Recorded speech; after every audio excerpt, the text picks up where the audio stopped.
जय Hind all my dear students. आप सबका इस प्लेटफॉर्म पे स्वागत है जो कि मैंने बहुत दिल से बनाया है और मैं रोज़ इसमें कड़ी मेहनत करने के बाद आपके लिए 3-3 न्यूज़पेपर कवर करता हूँ। उसके बाद यहाँ मैं क्या करता हूँ, आपके लिए करंट अफेयर लेके आता हूँ। बस आपसे एक ही रिक्वेस्ट है कि ज़्यादा से ज़्यादा इस चैनल को प्यार दीजिए, सब्सक्राइब कीजिए, लाइक कीजिए और शेयर कीजिए। ठीक है, जो हमारी सीरीज चल रही है NDA defence exam by Rohit sir. मेरा मोटिव हमेशा यही रहा है कि आपको बेस्ट से बेस्ट नॉलेज में प्रोवाइड कर सकूं। अगर कोई भी त्रुटि मुझसे होती है या मुझसे कोई भी गलती होती है तो कृपया करके आप कमेंट डाउन में लिखिए कि सर आपसे यहाँ ये गलती हुई है। बट आप ज़रूर इसमें पार्टिसिपेशन करिए, जिसकी वजह से क्या होगा, मुझे हौसला मिलेगा। ठीक है, आगे बढ़ते हैं। आज का मोटिवेशन मेरे लिए बहुत ही हेल्पफुल रहा है और मैं आपके साथ शेयर करना चाहता हूँ। Work hard in the silence, मतलब जब आपको वर्क करना है, जब आप किसी एम के पीछे लगे हो तो आपको क्या करना है, साइलेंस में काम करना है। लोग आपको बोलेंगे अरे क्या कर रहा है, अरे अभी तक कुछ हुआ नहीं, क्या कर रहा है, एज जा रहा है, बट डजंट मैटर। आपको क्या करना है, work hard in the silence, let your success be your noise. मतलब अगर आपको कुछ लोगों को बताना है, अगर लोगों को कुछ बताना है तो वो आपकी सक्सेस बताएगी कि आप कहाँ हो। अब सक्सेस के मायने हर व्यक्ति के लिए अलग हो सकते हैं। किसी को पैसे से सक्सेस दिखता है, किसी को पोजीशन से सक्सेस दिखता है, किसी को लाइफ में पीस से सक्सेस दिखता है, लाइफ में किसी को धर्म से सक्सेस दिखता है।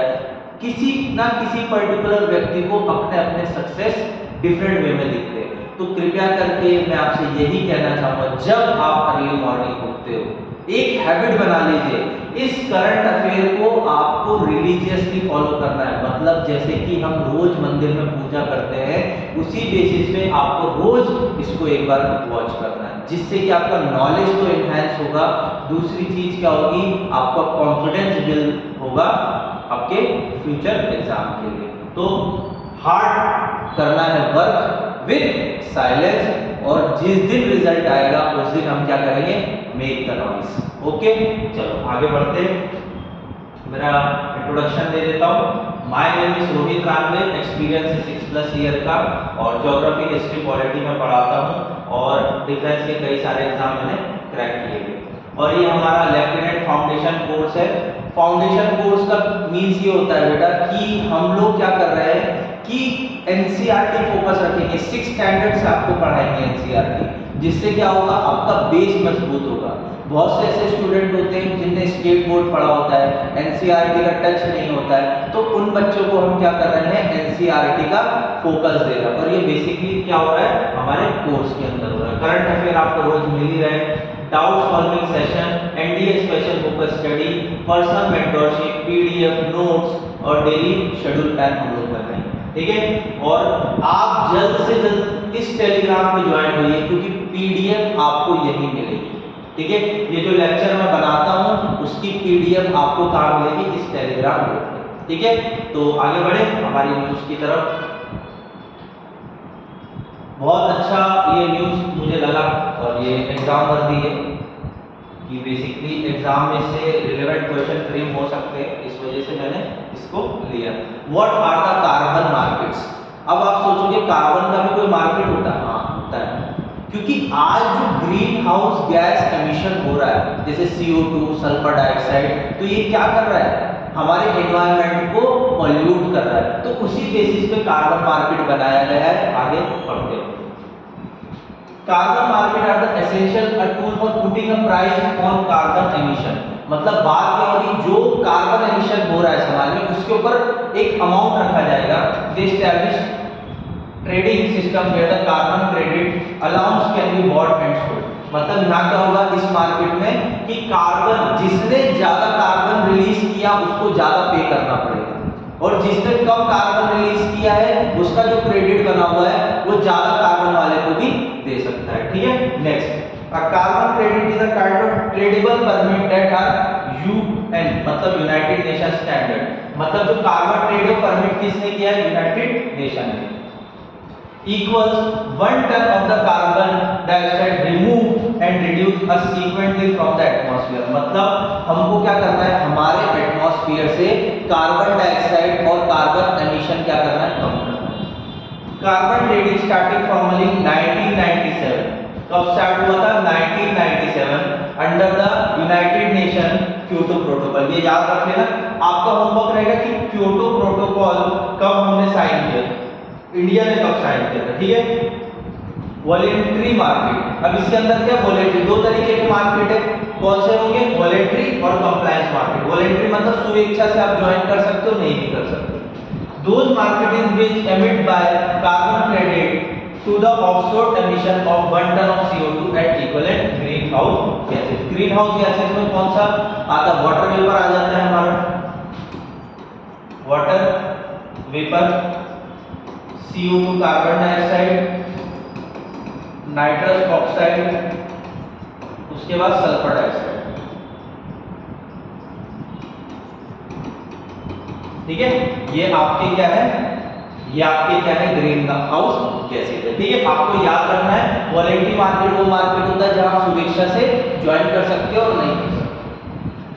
Compliant market, they are set up by the policies at the national, regional and or the international level of the official regulation। Basically ये जो मार्केट है, ये जो मार्केट है, ये कंप्लायंट मार्केट क्यों बोला जाता है? कुछ पॉलिसीज मेक करी जाती है नेशनल, रीजन और इंटरनेशनल लेवल पे, इसलिए इसको क्या बोला जाता है?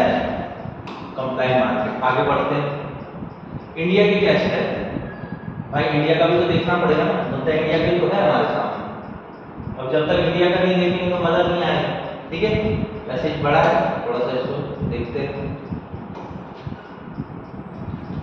What is the status of the carbon market in India? In India, the center is planning to set up the Indian carbon market।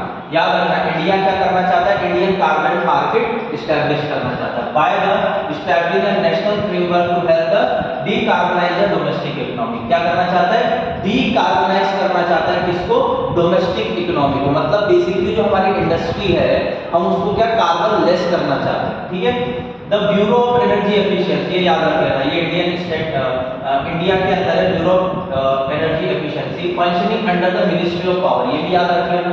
Ministry of power has been tasked to develop the carbon trading scheme. Basically bureau of energy efficiency functioning कर रही है, किसके अंदर कर रही है?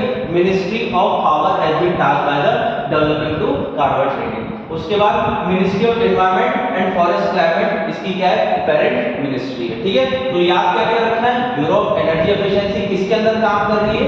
Ministry of power और ministry of environment forest climate change, ये कोलैबोरेट करके काम कर रहे हैं, ठीक है। ICM could help the decarbonize the commercial and industry segment with the net zero 2070। अब क्या याद रखना है? आपको याद रखना है इंडिया चाहता है कि 2070 तक हम क्या करें, जितना कार्बन रिलीज कर रहे हैं हम लोग उतना ही कार्बन हम लोग लो करते हैं, मतलब बेसिकली जीरो। 2070 तक हम लोग क्या करेंगे? कार्बन को जीरो कर देंगे। चलो आगे देखें।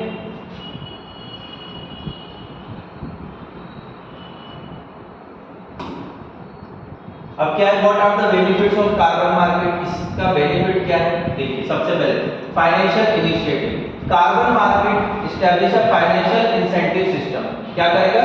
फाइनेंशियल इंसेंटिव, इंसेंटिव मतलब कुछ प्लस पॉइंट देगा। When emits are allotted emission limit and can create emission permit. Basically जब एमिशन परमिट्स मिलेगा इंडस्ट्रीज को तो वो क्या करेंगे कि बेसिकली वो कम करने की कोशिश करेंगे, क्योंकि अगर ज्यादा कार्बन सिंक किया कंपनी से तो क्या करना पड़ेगा? ज्यादा पैसे देने पड़ेंगे। This encourage companies to reduce emission. मैंने वही बात बोली कि इनको कम करने की बात और सलाह दी जाएगी। Below the limits and the penalize excess emission. अगर ज्यादा अमाउंट में आपने कार्बन एमिशन किया तो आपको पेनल्टी देनी पड़ेगी।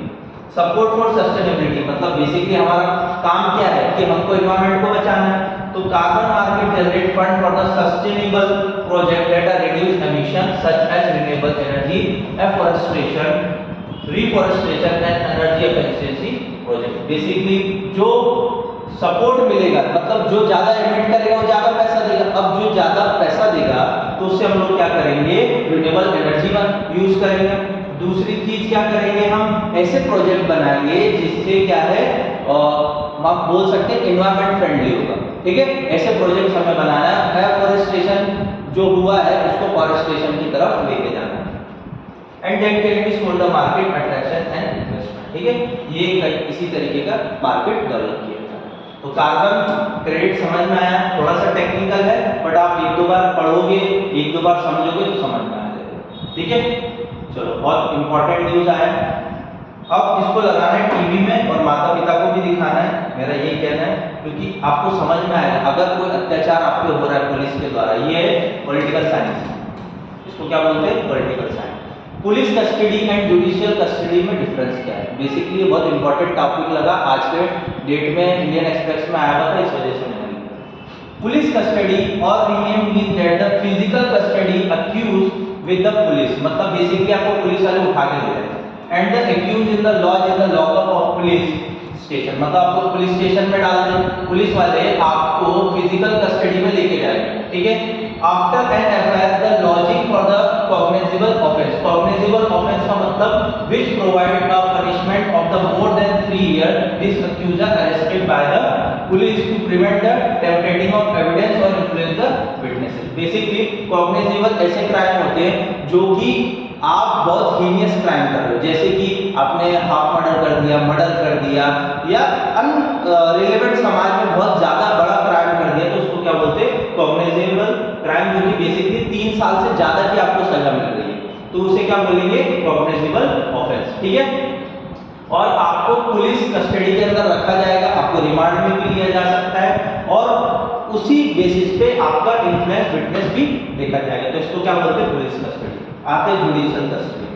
जुडिशियल कस्टडी और name as the case serious offence, मतलब बहुत ही ज्यादा सीरियस ऑफेंस कर दिया किसी व्यक्ति ने, वेयर द कोर्ट में be accused to request for the police to remand and accused in the judicial custody after the police custody period expired, that is the prevent to obtain the evidence of the witness। Basically अगर किसी ने बहुत ही बड़ा crime कर दिया, जैसे कि rape हो गया, जैसे कि कई सारे लोगों का मर्डर कर दिया, तो उस समय जुडिशियल हम बोल सकते हैं कस्टडी में भेजा जाता है, और जुडिशियल कस्टडी में सीनियर लेवल जो पुलिस ऑफिसर्स होते हैं वो चार्जशीट फाइल करते हैं। ठीक है, समझ में आया, पुलिस कस्टडी और जुडिशियल कस्टडी में आपको डिफरेंस मुझे लगता है समझ में आया। और आगे देखते हैं की डिफरेंस देखते हैं। ठीक है, की डिफरेंस देखना जरूरी है, चलिए समझते हैं की डिफरेंस क्या है। Police custody mean that accused in lockup and this is called, आपको समझ में आएगा, पुलिस स्टेशन में रखा जाएगा, properly concern matter where judicial custody mean that the accused is the logic jail and under the custody of magistrate. Basically judicial custody में magistrate के अंदर आप रहोगे और पुलिस कस्टडी के अंदर पुलिस स्टेशन के आपको अंदर रहना पड़ेगा। दूसरी चीज, a person lodge in the police custody has appear within 24 hours before the concern magistrate. Basically आप समझो, पुलिस वालों की मनमर्जी चलती है, आपने सोसाइटी में देखा होगा, पुलिस वाले कहीं भी चले जाते हैं, कहीं भी कुछ भी किसी को भी अगर गिरफ्तार कर लेते हैं और उठा के ले जाए और किसी ऐसी जगह पे ले जाए जहां पुलिस स्टेशन भी नहीं। ठीक है, और आपको वो क्या कर रहे हैं, हरास कर रहे हैं, आपको परेशान कर रहे हैं, तो क्या होगा, आपके घर से कोई व्यक्ति जाएगा मजिस्ट्रेट के पास और क्या बोलेगा कि ये व्यक्ति को मेरे घर से उठा के ले गए, अब बताइए ये कहाँ है, तो पुलिस वाले क्या बोलेंगे, हमारे पास नहीं है, बट मजिस्ट्रेट क्या बोलेगा, 24 घंटे के अंदर आप मेरे को उसके सामने लेके आओ व्यक्ति को, मजिस्ट्रेट का ये काम है। Where is judicial custody person kept in the jail until their order from the court for the bail? मतलब ये क्या है, जुडिशियल कस्टडी में जब तक इंसान जेल में रहेगा जब तक कि कोर्ट फॉर द बेल ना मिल जाए उसको, मतलब बेल की फरमाइश उसको ना मिल जाए जब तक वो जुडिशियल कस्टडी में रहेगा। और पुलिस कस्टडी में 24 आवर के अंदर मजिस्ट्रेट के सामने प्रेजेंट करना पड़ता है। Police custody being as soon as a suspect arrested by the police officer after receiving a complaint for FIR. ठीक है, बेसिकली जो पुलिस कस्टडी होती है उसमें क्या होता है, पुलिस ऑफिसर जो सब इंस्पेक्टर या इंस्पेक्टर रैंक का होता है वो आपको अरेस्ट करेगा और कंप्लेंट दायर करेगा अगेंस्ट द विक्टिम। ठीक है, and judicial custody being after the public prosecution satisfied satisfy the court that the custody of the accused is necessary to the investigation purpose. Basically अगर आपको गिरफ्तार कर लिया पुलिस ने, उसके बाद मजिस्ट्रेट के सामने लेके जाओगे, यही एविडेंस दिखाओगे कि इस वजह से हमने इसको पकड़ा है, तो वो क्या बोलेगा, आगे की प्रोसीडिंग के लिए आपको क्या कर रहे हैं, हम लोग प्रोसीड कर रहे हैं, जो कि होगा जुडिशियल कस्टडी। ठीक है। In police custody the time period is 24 hours which can be extend up the period of 15 days. मतलब 24 घंटे से लेके 15 दिन तक की आप कस्टडी ले सकते हो फॉर द मजिस्ट्रेट। आपको मजिस्ट्रेट के पास, मतलब जो हमारे जो सब डिविजनल कोर्ट्स होते हैं, वहां से आपको ऑर्डर लेना पड़ेगा। Where in judicial custody the maximum time period written by 90 days. ये आपको याद रखना है, ये टाइम पीरियड जो है ना, ये बहुत इंपॉर्टेंट हो जाता है। 15 डेज, 24 आवर। तो जुडिशियल कस्टडी में बेसिकली आप 3 महीने तक रहोगे। In the case there are investigation related to offence punish imprisonment death and not less than the 10 year. मतलब बेसिकली 10 साल से कम की सजा अगर आपको हो रही है, क्या लिखा हुआ, is related to offence punishment within the life imprisonment death imprisonment for the term of not less than the 10 year. जब तक आपको वहां रखा जाएगा। और 60 डेज का crime is the imprisonment in not then the 10 year. Basically आपके crime के ऊपर डिपेंड करेगा कि आपको कितने साल की सजा होगी और मजिस्ट्रेट आपको कितने दिन तक वहां रख सकता है। ठीक है। अगर कुछ डाउट है तो still we are solving it, और आप कमेंट में कर सकते हैं। ठीक है। जुडिशियल कस्टडी, और आपको ये समझ में आया होगा पुलिस कस्टडी में डिफरेंस क्या है। ठीक है। उसी से रिलेटेड क्वेश्चन है, आपको सॉल्व करना है, एनडीए 2017 में आया हुआ है। Judicial custody means an accused is the custody of the concerned magistrate and such accused is locked up in the police station not in a jail. देखिए अब ये क्वेश्चन क्या बोलना चाह रहा है, आप समझ के खुद सॉल्व करिएगा और कमेंट में लिखिएगा। During judicial custody, the police officer in charge of case is not allowed in that interrogate the suspect without the approval of the court। ठीक, चलो ये क्वेश्चन आंसर या तो 1 होगा 2 होगा, या तो बोथ 1 एंड 2 होगा, राइट, या तो कोई इनमें से नहीं होगा। तो आपको ये सॉल्व करना है। कब आया हुआ क्वेश्चन, एनडीए 2017 में। तो बेसिकली आपको ये सॉल्व करना है। नेक्स्ट आ जाइए, Bihar launch mission Daksh for nearly 25 lakh academic week school children. Basically Bihar ने कौन सा मिशन लॉन्च किया है, मिशन दक्ष। याद रखना अपकमिंग एनडीए एग्जाम के लिए वहां आने वाला है। A part of the programming mission Daksh, the state education department direct to teach to invest intensively mentor such students in the batches of not more than 5 with the warning that the laxity cause them the phase of action। मतलब यहाँ बोला गया है कि school teacher को as a mentor का भी काम करना पड़ेगा, और दूसरी चीज कि बच्चों को ज्यादा से ज्यादा प्रोत्साहन करना है कि वो एजुकेशन की तरफ बढ़े। इस स्कीम का, मिशन दक्ष का जो मेन इंटेंस है वो ये है कि बच्चों को ज्यादा से ज्यादा एजुकेशन की तरफ लेके आना है, क्योंकि बच्चे जो क्या है ड्रॉप आउट हो रहे हैं स्कूल से, कहाँ, बिहार के अंदर। ठीक है, समझ में आई चीजें, क्लियर हुई। चलो आगे देखें, व्हाट इज अल नीनो। अब इसका इफेक्ट आया है, और ये बेसिकली कोस्टल एरिया पे ज्यादा दिखता है और हमारे प्लेन एरिया पे भी दिखता है। तो हम पढ़ते हैं अल नीनो क्या होता है। बेसिकली बहुत इंपॉर्टेंट है, ये ज्योग्राफी का टॉपिक है। ठीक है, ये कहाँ का टॉपिक है, ज्योग्राफी, फिजिकल ज्योग्राफी। ठीक है। El Nino was the first recognized by the Peruvian fishermen of the coast of the Peru। पहली बार ये कहाँ देखा गया था, El Nino Peruvian fishermen of the coast of Peru। Peru याद रखना, पेरू साउथ अमेरिकन कंट्री है।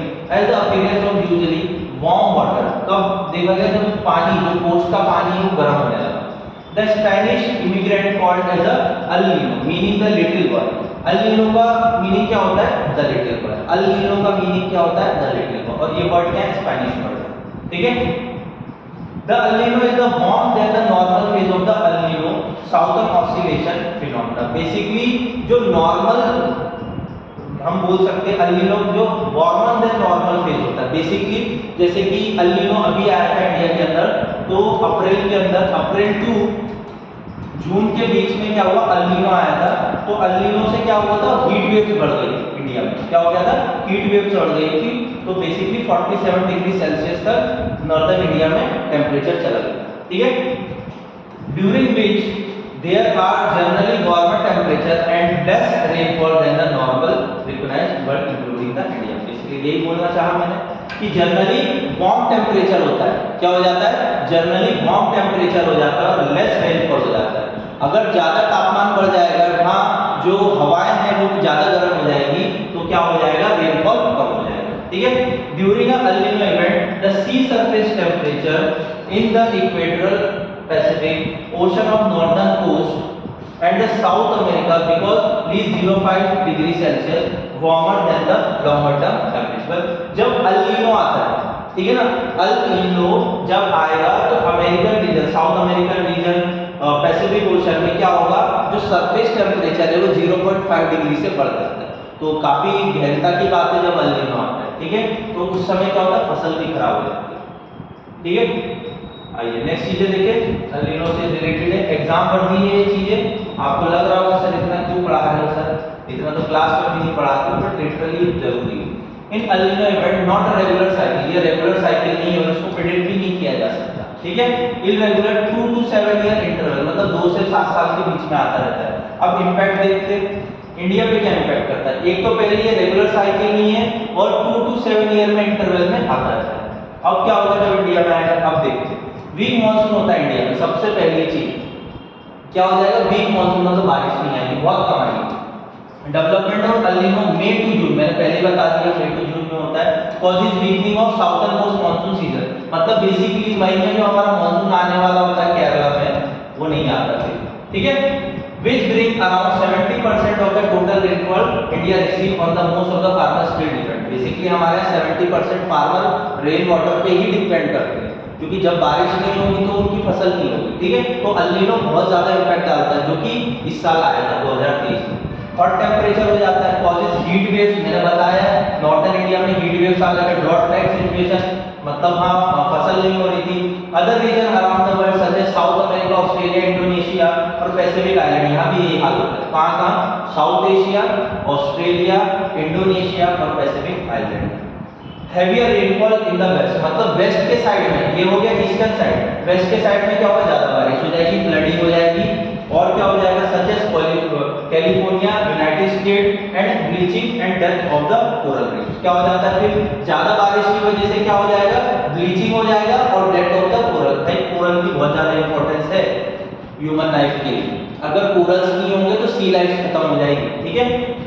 This is when occur heat content already record high according to the World Meteorological Organisation. ठीक है। इसका हेडक्वार्टर आपको बताना है, आपकी रिस्पांसिबिलिटी है, आपको इसको क्वेश्चन नोट डाउन करना है कि वर्ल्ड मेट्रोलॉजिकल ऑर्गेनाइजेशन का हेडक्वार्टर है। ठीक है।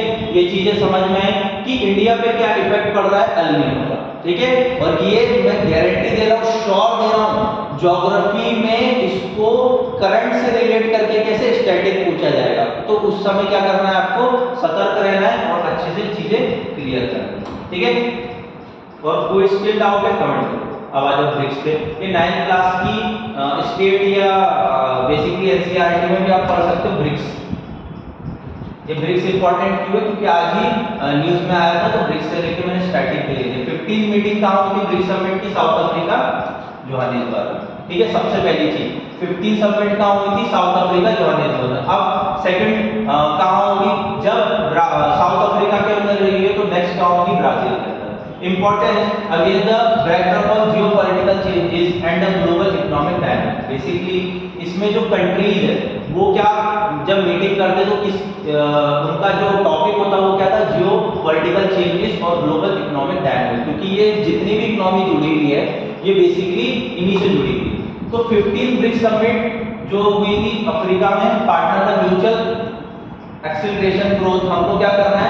म्यूचुअल एक्सीलरेशन ग्रोथ करना है with the sustainable development and exclusive multilateralism. मतलब बेसिकली हमारा क्या मानना है, जो 15 ब्रिक्स समिट हुई थी उसके अंदर partnership with the mutual acceleration, हमको क्या करना है? सबका साथ देना है और ग्रोथ सस्टेनेबल तरीके से करनी है। ग्रोथ कैसी होनी चाहिए? सस्टेनेबल। हमको क्या करना है कि एनवायरनमेंट को भी देखना है और ह्यूमंस लाइफ को भी देखना है। ठीक है।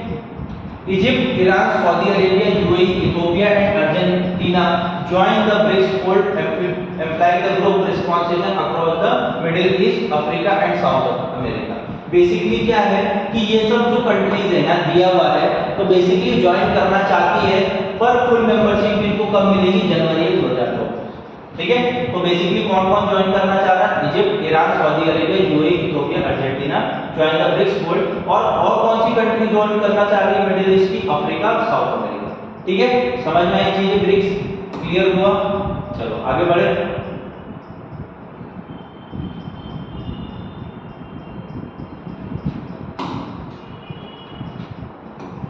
चलो समझते हैं। BRICS is the acronym for the grouping of world leading emerging economy, namely Brazil, Russia, India, China and South Africa. मैंने पहले ही बोला ये इमर्जिंग इकोनॉमी मतलब डेवलपिंग नेशन, इनमें से कोई भी डेवलप्ड नहीं है, developing nation. The grouping was formalized during the first meeting of BRICS foreign minister 2006। सबसे पहले ब्रिक्स का बना 2006 में। South Africa was invited to BRICS in 2010। South Africa कब जोड़ा था? 2010 में। ठीक है, याद रखना। The BRICS bring together 5 largest developing country. देखो डेवलपिंग कंट्री है, रिप्रेजेंट 41% ऑफ ग्लोबल पॉपुलेशन। अब देखो पॉपुलेशन क्या रेशियो? 41% का, और 24% है जीडीपी का, और 16% क्या है यहाँ पर? Global trade. अब देखो इतना बड़ा ब्रिक, मतलब 5 कंट्री इतना बड़ा चंक लेके चल रही है। 41% पॉपुलेशन है, 24% ग्लोबल जीडीपी और 16% ट्रेड ये कर रहे हैं। During the 6th BRICS summit Fortaleza, Brazil in 2014, the leaders signed the agreement establish a new development bank। भाई सबसे बड़ा मतलब IMF और वर्ल्ड बैंक के बाद सबसे बड़ा बैंक का उभरने का काम कर रहा है न्यू डेवलपमेंट बैंक, जो कि उसका हेडक्वार्टर का है शंघाई, चाइना। ठीक है, it has approx 70 infrastructure in sustainable development work. Basically अब तक इसने 2014 के बाद से बेसिकली 10 इयर्स होने को आ रहा है, तो 70 से ज्यादा इंफ्रास्ट्रक्चर के लिए पैसा दिया, और सबसे ज्यादा स्टेक किसका है इसके अंदर? चाइना का अप्रोक्सीमेटली हम बोल सकते हैं 30 to 40% का स्टेक सिर्फ चाइना का ही है, और वो हेडक्वार्टर का है शंघाई के अंदर। तो ब्रिक्स बहुत इंपॉर्टेंट ऑर्गेनाइजेशन है, आप देख सकते हैं, और कोई भी क्वेश्चन है स्टिल यू विल आस्क। ठीक है, चलो आगे बढ़े। तो आज यहीं रखते हैं हम अपने करंट अफेयर को। मुझे आशा है आपको पसंद आया होगा, नॉलेज आपने गेन करी होगी, और जल्द से जल्द मुझसे जुड़िए। आपको YouTube पे कैसा लग रहा है, पढ़ाई जो आपकी चल रही है वो कैसी चल रही है, और आपकी स्टडी में चांद लगाने के लिए ओम फिनिक्स लर्निंग एकेडमी एनडीए के बैच लेके आ चुका है। तो प्लीज़ विजिट करें हमारी ब्रांच में ओम फिनिक्स लर्निंग एकेडमी, जिसे हम ओपला डिफेंस बोलते हैं, और एनडीए एग्जाम जो अपकमिंग होने वाले हैं उसमें आप ज्वाइन हो सकते हैं, और पर्सनल मेंटरशिप के लिए मैं आपके साथ हूँ। ऑपोजिट लोकमान्य तिलक हॉस्पिटल, निगड़ी, पुणे, और ये कॉन्टैक्ट नंबर है। और आपको वीडियो अच्छा लगा तो thank you for this watching, and like और शेयर आपको करना है। धन्यवाद आपका।